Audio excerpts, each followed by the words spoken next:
메르켈 총리가 근데 또 이제 한편으로는 아픈 질문도 했어요. 41% 지지를 받아서 당선이 됐는데 그러면 그 반대 유권자들은 어떻게 설득하실 겁니까? 이제 이렇게 이 질문을 했거든요. 근데 그때 강경화 장관이 딱 받아가지고 41%로 당선이 됐지만 지금은 80%가 넘는 국민들로부터 지지를 받습니다. 해가지고 메르켈 총리가 깨갱. 85%. 오늘 여론조사 보니까 KSOI는 85%. 리얼미터는 76%. 네. 그동안에 이런 모습 잘 못 봤어요. 강경화 장관의 역할이 무척 큰 것 같아요. 이번에. 예. 그리고 늘 대통령은 우리말을 영어를 설사 잘해도 우리말을 써야 되잖아요. 근데 이제 늘 통해 붙는데 순간순간적으로 완벽하게 영어로 대화가 되는 장관이 통역 이전에 자기 얘기를 해버리면 대통령 생각과 똑같은 그럼 일단 한 단계 건너뛰잖아요.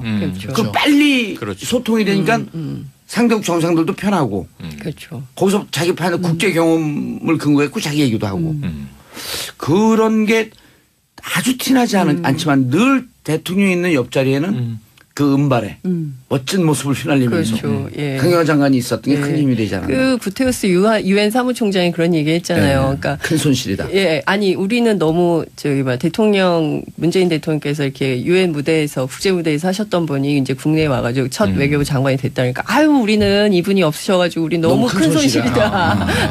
그러니까 이제 이런 데서 약간 훈훈한 대화들이 오고 가고 그리고 워낙 국제 경험이 많기 때문에 이런 국제 회의나 이런 데서는 아무래도 경험이 굉장히 중요하니까 강경화 장관의 리드를 굉장히 많이 했죠. 예, 가장 큰 성과는 북한 문제에 대해서 국제사회의 그렇죠. 동의를 구해냈다. 그렇죠. 예, 그게 있고요. 근데 이제 워낙 이제 G20은 경제 관련된 플랫폼이기 때문에 여기서 그것을 공동성명에 담지는 못했습니다. 그래서 메르켈 총리가 의장국 권한으로 기자회견까지 별도로 해서 이 문제에 대해서 각별한 관심이 있다는 것을 강조를 했고요. 그리고 이제 또 한반도 이슈와 관련해서는 또 다른 무대에서 다른 방식으로 해야 되는 여러 가지 숙제를 좀 남기기도 했습니다. 예. 특히 이제 북한과 중국을 설득하는 문제를 어떻게 풀 거냐. 이것은 이제 앞으로 해결해야 과제죠. 예, 아니 9년 동안 그렇게 켜켜 묶여왔던 게 완샷을 어떻게 딱 털려요. 그러니까요. 뭐 이 폭탄 좀 하시는 것도 아니고. 자, 최근 평론가님. 네. 성공적 데뷔의 1등 공신 누구로 뽑죠?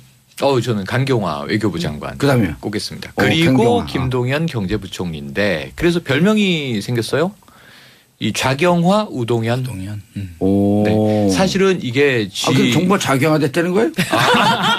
그렇게 되네. 좌경화 우동현. 아니 우경화가 먼저 그럼 좋잖아요. 우경화 우경화 됐다는 거예요? 우경화됐죠. 왜냐면 좌측간발 두 오른쪽으로 하나 도는 우경화도 이상해요. 좌동현. 둘 다 안 되겠다. 자, 어쨌든 오늘 아침 조간에는 다 이제 일제히 이 좌경화 우동현 이렇게 뽑고 있는데 그래서 굳이 그걸 한자로 썼군요. 근데 읽으니까 똑같네요. 그런데 이게 강경화 외교부 장관의 역할이 너무너무 이제 큰 부분에서도 그렇고 굵직하게 또는 세세한 부분에서도 그렇고 그런데 G20에 우리가 조금 이제 북핵 문제 때문에 ICBM급 미사일을 발사하는 바람에 거기에 좀 다 이렇게 매몰됐던 안타까운 경향이 있어요. 왜냐하면 G20은 원래 경제 이슈가 핵심이 되는 이 국가 정상들의 모임이에요. 그렇죠. 원래는 경제 장관들이 모이는 모임으로 G7에서 시작을 했다가 G20 정상회담 이렇게 간 건데 그러다 보니까 이번에 기후협약 때문에 좀 미국의 트럼프가 왕따가 된 게 현실이에요. 프랑스 세계 기후협약에서 탈퇴하겠다 선언했잖아요. 사실 이거 좀 역설적으로 말씀드리면 저는 북한의 미사일이 트럼프를 좀 살려줬다, 건져줬다. 이 세계적인 매질을 당하는 채찍을 맞는 상황에서 문매를 맞을 수 있는 상황에서 북한 이거 그냥 놔둘 수 없습니다. 그러면서 언성을 높일 수 있는 기회를 제공받는 바람에 이슈몰이를 했어요.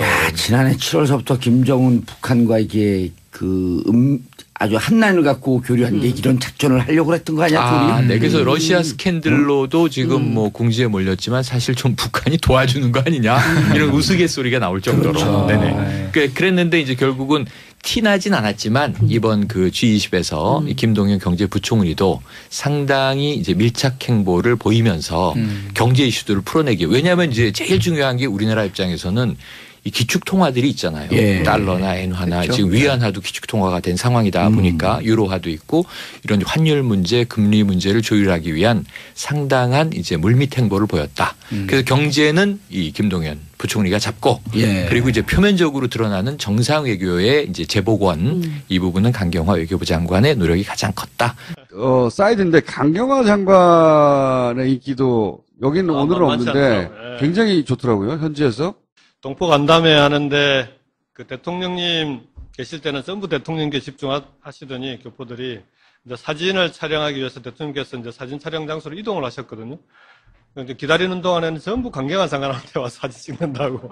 현지에 올라온 클립들을 보니까 강경화 장관이 인기가 대단하더라고. 인기도 대단하실 뿐만 아니고요. 실제로 직접 같이 일 처리하고 하시는 걸 옆에서 보면 대단히 매력적인 분이시더라고요. 일 처리를 매력적으로 한다면 어떻게 한다는 거죠? 그러니까 외교부 장관으로 취임한 지 며칠 안 돼서 바로 이제 그 한미 정상회담으로 갔고 그 다음에 실제로 사전에 합의하고 협의하고 준비해야 될 것들이 많았는데 정의용 안보실장하고 강경화 장관 두 분이서 각각 파트너가 안보실장은 저쪽 안보부 장관 그리고 외교부 장관은 저쪽 국무장관 이렇게 해서 양쪽 채널이 풀 가동이 됐었는데 거기서 공동성명의 주요 내용이라든지 이런 걸 사전에 다 거의 합의를 해놓은 거예요. 예, 그래서 이제 공동성명은 합의가 됐으니까 그 정상회담 한 다음에 그 나와서 기자회견 하실 때, 언론 발표하실 때 거룩한 말씀만 하셨는데 한미 동맹은 위대한 동맹으로 발전할 거고 정말 잘 돼야 된다 이 말씀만 딱 하셨는데 트럼프 대통령은 자기 하고 싶은 얘기 다 한 거 아닙니까? 정상회담에서 합의 안 된 얘기 전부 다 해버리는 FTA 얘기. 그 사이에. 예. 이제 그 얘기가 아마 앞에도 말씀을 하셨을 텐데 완전히 국내 정치용인 거죠. 그렇죠. 5대5 주변에 그 자기 지지 기반들 러스트벨트 쪽을 자동차하고 철강이 그쪽 중심이니까 그랬는데 이제 그럼 바로 공동성명이 발표가 돼야 되는데 진짜 7시간을 기다렸어요. 합의된 발표문이 왜 7시간이나 걸린 거죠? 나중에 들어보니까 이제 몇 가지 이유가 있는데 그 중에 하나가 그 무역 앞에 프리를 넣을 거냐 말 거냐도 하나 있었고요. 그걸 빼자. 프리라고 하냐, 페어라고 하냐, 뭐 이런 거. 그러니까 처음에는 프리, 페어 두 개가 다 있었는데 앞에 프리를 빼자고 얘기를 했다는 거예요. 그래서 뭐 좋다 그런 거 빼든 말든 큰 상관없으니까. 그거는 빨리 합의가 됐는데 시간이 지나도 이게 나오질 않는 거예요. 왜 안 나온 거예요? 그리고 이제 물어보니까 트럼프 대통령은 이제 7월 4일부터 독립기념일이고 하니까 연휴 기간이거든요. 그래서 휴가를 갔다고 하고. 그 결제를 누가 해요, 그럼? 네, 근데 비서실장이 이제 먼저 결제를 해야 되는데 비서실장 선에서 결제가 안 나오고 있다는 거예요. 그러고 몇 시간이 가더라고요. 나중에 보니까 실제로 그 비서실장이 뭐 어떤 이유에서인지 모르는데 몇 시간을 붙들고 있었다. 그런데 그래서 문구가 뭐가 많이 바뀌었어요? 아니요. 프리 빼고는 바뀐 게 없어요. 근데 이번만 그런 게 아니라 정상회담하고 나서 이렇게 공동성명 발표문이 늦게 나온 적이 몇 번 있답니다. 그래서 이게 이제 백악관 내 이 절차가 그러니까 트럼프 대통령 된 이후에 아직 인선도 다 안 끝났다는 겁니다. 백악관 내부가. 그래서 그 백악관도 그 실제로 그 시스템이 딱딱 돌아가는 그런 분위기는 아닌 것 같더라고요. 이게 아까 얘기한 한번 얘기 지나갔어요. CSIS. 네. 여기 연설이 어떻게 저게 된 겁니까? 어레인지가? 그러니까 미국의 싱크탱크들이 여러 개 있는데 그 중에서 외교 안보 분야는 이 국제전략문제연구소 CSIS가 싱크탱크 중에 좀 나름대로 좀 정평이 나 있는 그런 곳이라 다른 데 하는 것보다는 여기서 하면은 여기 이제 참석하신 분들이 앞에 잘 보시면 저기 하얀 옷 입은 저 여성분이 올브라이트 전 미 국무장관인가? 어쨌든 그 다음에 코언 전 국방장관 그러니까 부시 대통령, 클린턴 대통령 시절에 국무장관, 국방장관들이 거의 다 왔어요. 여기 쭉 앉았네. 네. 그래서 실제로 CSIS에서 어레인지 했기 때문이기도 하고 그 다음에 문재인 대통령에 대한 관심들이 높더라고요. 그러니까 지금 워낙 북핵 문제가 심각하고 탄핵으로 인해서 새롭게 당선된 대통령이라고 하는 데 대해서 뭐 어떤 사람이길래 그 과정을 거쳐서 뽑혔지? 여기에 대한 호기심이 기본적으로 있더라고요. 그러니까 관심의 초점이 될 수 있는 여러 가지 사건이 딱 겹쳐 있을 때 방미를 하셨어요. 원비어 사건. 실제 중요한 사람들이 왔다. 네. 질의응답은 원래 사전에 약속된 거였어요?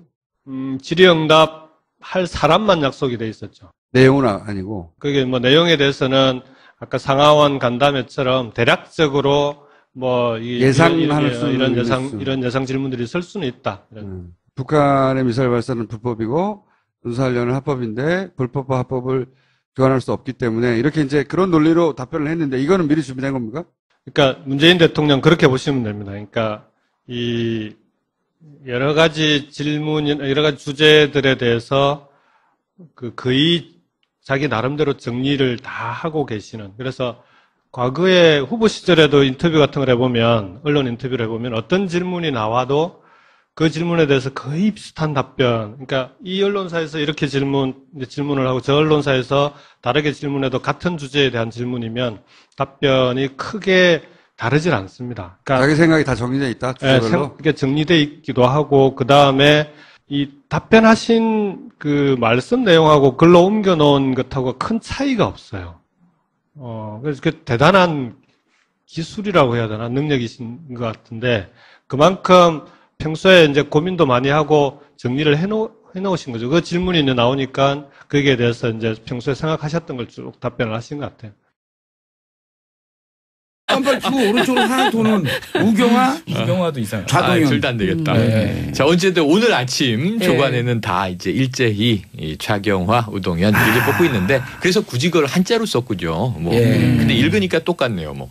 예, 그런데 이게 강경화 외교부 장관의 역할이 너무너무 이제 큰 부분에서도 그렇고 굵직하게 또는 세세한 부분에서도 그렇고 그런데 G20에 우리가 조금 이제 북핵 문제 때문에 ICBM급 미사일을 발사하는 바람에 거기에 좀 다 이렇게 매몰됐던 안타까운 경향이 있어요. 왜냐하면 G20은 원래 경제 이슈가 핵심이 되는 이 국가 정상들의 모임이에요. 그렇죠. 원래는 경제 장관들이 모이는 모임으로 G7에서 시작을 했다가 G20 정상회담 이렇게 간 건데 그러다 보니까 이번에 기후협약 때문에 좀 미국의 트럼프가 왕따가 된 게 현실이에요. 프랑스 세계 기후협약에서 탈퇴하겠다 선언했잖아요. 사실 이거 좀 역설적으로 말씀드리면 저는 북한의 미사일이 트럼프를 좀 살려줬다, 건져줬다.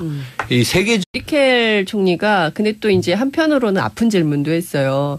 41% 지지를 받아서 당선이 됐는데 그러면 그 반대 유권자들은 어떻게 설득하실 겁니까? 이제 이렇게 이 질문을 했거든요. 근데 그때 강경화 장관이 딱 받아가지고 41%로 당선이 됐지만 지금은 80%가 넘는 국민들로부터 지지를 받습니다. 해가지고 메르켈 총리가 깨갱.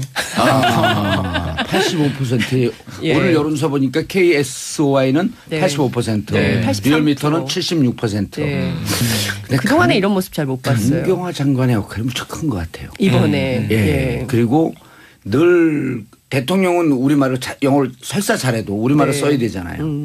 근데 이제 늘 통역해 붙는데 순간순간적으로 완벽하게 영어로 대화가 되는 장관이 통역 이전에 자기 얘기를 해버리면 대통령 생각과 똑같은 그럼 일단 한 단계 건너뛰잖아요. 그럼 빨리 소통이 되니까 상대국 정상들도 편하고. 기자회견까지 별도로 해서 이 문제에 대해서 각별한 관심이 있다는 것을 강조를 했고요. 그리고 이제 또 한반도 이슈와 관련해서는 또 다른 무대에서 다른 방식으로 해야 되는 여러 가지 숙제를 좀 남기기도 했습니다. 특히 이제 북한과 중국을 설득하는 문제를 어떻게 풀 거냐. 이것은 이제 앞으로 해결해야 과제죠. 과제죠. 아니 9년 동안 그렇게 켜켜 묶여왔던 게 완샷을 어떻게 딱 털려요. 그러니까요. 뭐 폭탄 좀 하시는 것도 아니고. 자, 최근 평론가님. 성공적 데뷔의 1등 공신 누구로 뽑죠? 저는 강경화 외교부 장관 그다음에 꼽겠습니다. 그리고 김동연 경제부총리인데 그래서 별명이 생겼어요. 이 좌경화 우동현. 네. 사실은 이게 그럼 정말 좌경화 됐다는 거예요? 그렇게 되네. 좌경화. 아니 우경화가 먼저 좋잖아요. 우경화 됐다는 거예요? 왜냐하면 자체적인 매질을 당하는 채찍을 맞는 상황에서 문매를 맞을 수 있는 상황에서 북한 이거 그냥 놔둘 수 없습니다. 그러면서 언성을 높일 수 있는 기회를 제공받는 바람에 이슈몰이를 했어요. 지난해 7월서부터 김정은 북한과 이게 아주 한난을 갖고 교류한 게 이런 작전을 하려고 했던 거 아니야? 둘이? 네. 그래서 러시아 스캔들로도 지금 뭐 궁지에 몰렸지만 사실 좀 북한이 도와주는 거 아니냐 이런 우스갯소리가 나올 정도로. 그렇죠. 네네. 그랬는데 이제 결국은 티나진 않았지만 이번 그 G20에서 이 김동연 경제부총리도 상당히 이제 밀착 행보를 보이면서 경제 이슈들을 풀어내기. 왜냐하면 이제 제일 중요한 게 우리나라 입장에서는 이 기축 통화들이 있잖아요. 예. 달러나 엔화나 그렇죠. 지금 위안화도 기축 통화가 된 상황이다 보니까 유로화도 있고 이런 환율 문제, 금리 문제를 조율하기 위한 상당한 이제 물밑 행보를 보였다. 그래서 경제는 이 김동연 부총리가 잡고 예. 그리고 이제 표면적으로 드러나는 정상 외교의 이제 재복원 이 부분. 그렇죠. 거기서 자기 판의 국제 경험을 근거했고 자기 얘기도 하고 그런 게 아주 티나지 않지만 늘 대통령이 있는 옆자리에는 그 은발에 멋진 모습을 휘날리면서 그렇죠. 예. 강경화 장관이 있었던 게 큰 힘이 되잖아요. 그 구테우스 유엔 사무총장이 그런 얘기 했잖아요. 그러니까 큰 손실이다. 예, 아니 우리는 너무 문재인 대통령께서 이렇게 유엔 무대에서 국제 무대에서 하셨던 분이 이제 국내에 와가지고 첫 외교부 장관이 됐다니까 아유 우리는 이분이 없으셔가지고 우리 너무 큰 손실이다. 그러니까 이제 이런 데서 약간 훈훈한 대화들이 오고 가고 그리고 워낙 국제 경험이 많기 때문에 이런 국제 회의나 이런 데서는 아무래도 경험이 굉장히 중요하니까 강경화 장관의 리드를 굉장히 많이 했죠. 예, 가장 큰 성과는 북한 문제에 대해서 국제사회의 그렇죠. 동의를 구해냈다. 그렇죠. 예, 그게 있고요. 근데 이제 워낙 이제 G20은 경제 관련된 플랫폼이기 때문에 여기서 그것을 공동성명에 담지는 못했습니다. 그래서 메르켈 총리가 의장국 권한으로